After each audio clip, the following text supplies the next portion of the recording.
and welcome to EMONEWS NOW. I am your presenter, Soanna Benjamin, with the headlines.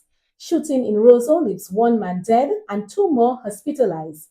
AcademiX School of Learning celebrates two incredible valedictorians, and French wildfire kills more than 100 persons.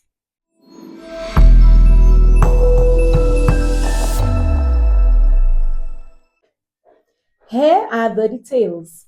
The Commonwealth of Dominica Police Force has confirmed that Jean-Yves Bruno, son of renowned playwright and political scientist Alex Powell Bruno, has succumbed to injuries sustained as a result of a drive-by shooting which occurred in Baffin State on Tuesday, while Curtison Charles and Maclet Dorsely are nursing gunshot wounds at the hospital.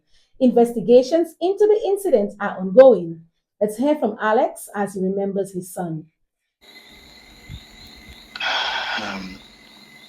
It is not easy. This tragedy that I am dealing with, that Mago is dealing with, that our families are dealing with, it's not easy. And I do not wish this on anyone. In fact, if I had one wish to give to the Almighty God, it would be that no other person or family should go through this again. And I'm hoping this is the last case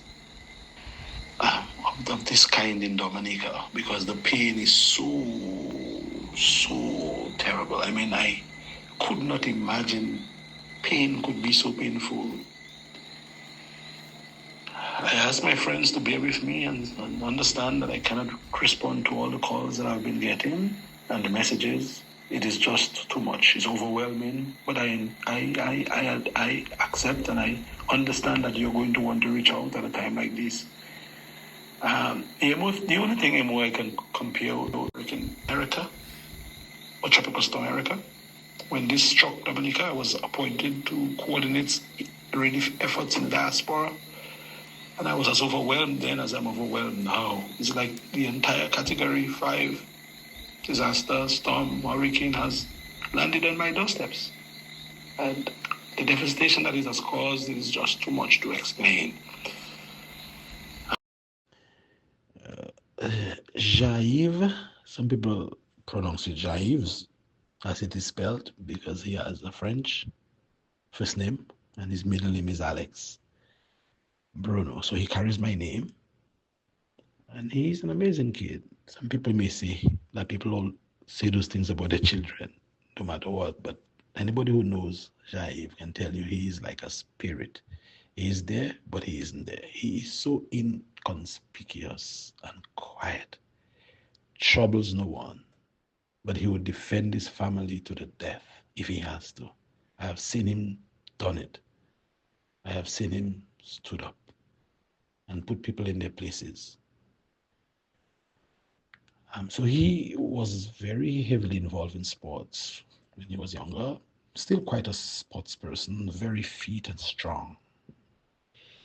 He cares deeply for people, passionate, soft-hearted, tender.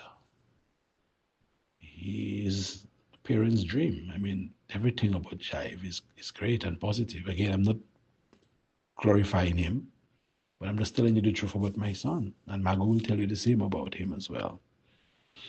I do not know what else I can say, what else I wish to say right now. I mean, you've asked me to say something about him, and all I can say is that he will forever be present in my life. As alive, I guess, maybe I'm fooling myself, but I do not see my son as dead. I'll never see my son as being dead. I was told that he is, but he's alive in my heart, you know?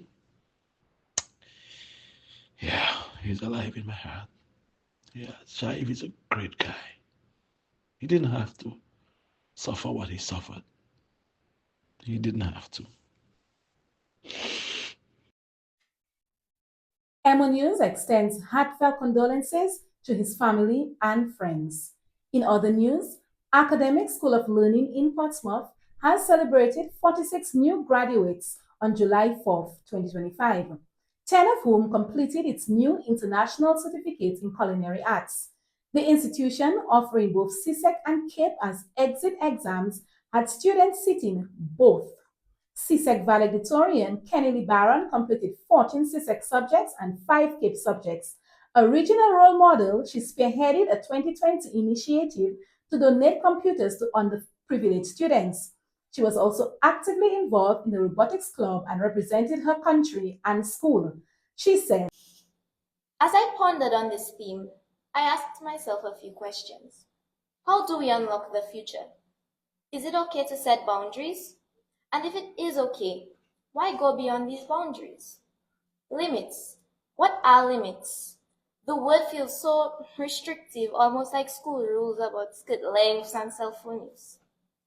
But I have learned that boundaries aren't always walls to break down. Sometimes they're lines we draw to protect our peace and to communicate our tolerance.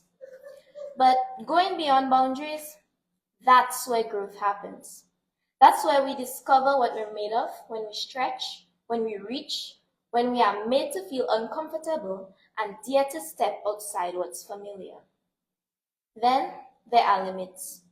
Well, limits are just the world's way of testing how determined we really are. If limits were permanent, none of us would be here today. Because let's be real, wasn't there a moment when that SBA deadline, that math exam? Meanwhile, Cape valedictorian Sophia Etienne from Point Michel praised the school's hybrid model of delivery. She said, having the option of online learning created immense ease.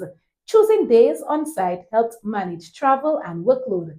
She reminded her peers with, But those late nights, awkward intros, and moments of self-doubt weren't just struggles. They served as the foundation for development, confidence, and community building. We acquired more than just material to pass our exams. Somewhere along the way, classmates became friends, and the nervous beginnings turned into something meaningful. Now, some moments ought to be preserved in time. This is one of them. Before we move forward, let us take a second to pause. To appreciate the journey, the people, the versions of ourselves we've grown into, and most of all, this moment that we've worked so hard to reach. We started uncertain and overwhelmed, but today we are thinkers, creators, and problem solvers. and in other news, in a July 6 letter to CARICOM Secretary General Dr. Carla Barnett, Dominica's Electoral Reform Coalition, ERC, reiterated its long-standing concerns over the lack of campaign finance regulations, despite decades of public demand and recommendations by Sir Dennis Byron in 2023. New electoral bills passed in March omitted such provisions since CARICOM vowed to address the issue regionally. The ERC asks for clarification on whether CARICOM has ever formally discussed campaign finance or received a request from the Dominican government on the issue. The ERC also criticized the new legislation for preserving outdated voter information and failing to modernize the electoral register. In addition, the letter also objected to the political presence of CARICOM's former chair, Prime Minister Mia Mottley, at a local party rally, calling for a policy barring partisan activity by CARICOM leadership. The Dominica Council of Aging held its annual general meeting yesterday, June 8th, under the theme Honoring the Past, Shaping Tomorrow. In keeping with the theme, all surviving past presidents of the council were recognized. President Nigel Lawrence reaffirmed the council's commitment to supporting seniors across the country. This organization was never intended for financial gain of anyone, but it was established as a momentum to create the awareness that as long as one lives, one grows.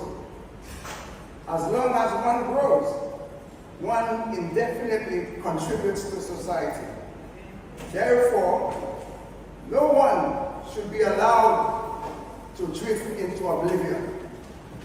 Everyone should be loved, cared for, recognized, and respected until the masters come. And on the regional scene, Ministers from 17 CRFM member states convened virtually on July 4th for the 19th regular meeting of the Caribbean Regional Fisheries Mechanism Ministerial Council, tackling critical issues such as fisheries-related crime, fish trade, and environmental and social safeguards. Anguilla's Minister of Economic Development, the Honorable Kyle Hodge, was elected chair of the council. He emphasized the Council's commitment to sustainable management of marine resources, enhanced regional and international collaboration, and the protection of working and living conditions for over 500,000 fisheries and aquaculture workers. He said, "It's an honor for Anguilla to lead. We are moving forward with a clear mission to support safe, healthy, and fair environments for those in our sector."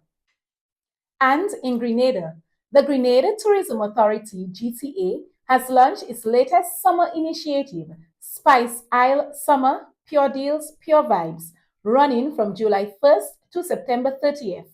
One of the major items of the campaign is a promotional airfare with JetBlue from New York and a Stay 7, Pay 6 deal across select partner hotels. Our aim is to boost summer bookings by offering real value to travelers and local hotel partners, said Tonya Charles, GTA's Director of Sales and Marketing. The promotion is tailored to appeal to spontaneous tourists and those seeking quieter and usually more affordable September travel.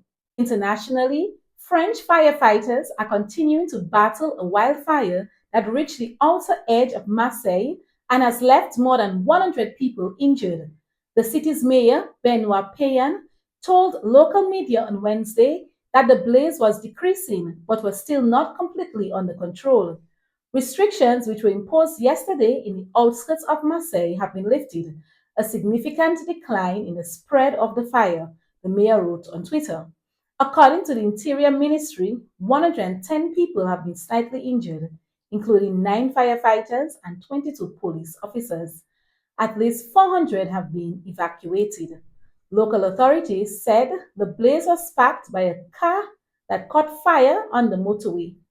And a fuel crisis has forced doctors in Gaza to cram multiple babies into one incubator as hospitals warn that fuel shortages are forcing them to shut off vital services, putting patients' lives at risk. The UN has warned that the fuel crisis is at a critical point, with the little supplies that are available running short and virtually no additional accessible stocks left. In sports news, Harlem United secured a 4-2 victory over Portsmouth Bombers on Sunday, 6 July in their Week 12 matchup. 4 different players from the net for Harlem in a well-rounded performance, with John Elvon earning Man of the Match. Congratulations to Harlem. This has been EMONEWS Now for July 9th, 2025. I am Suanna Benjamin for EMONEWS Now. See you next time.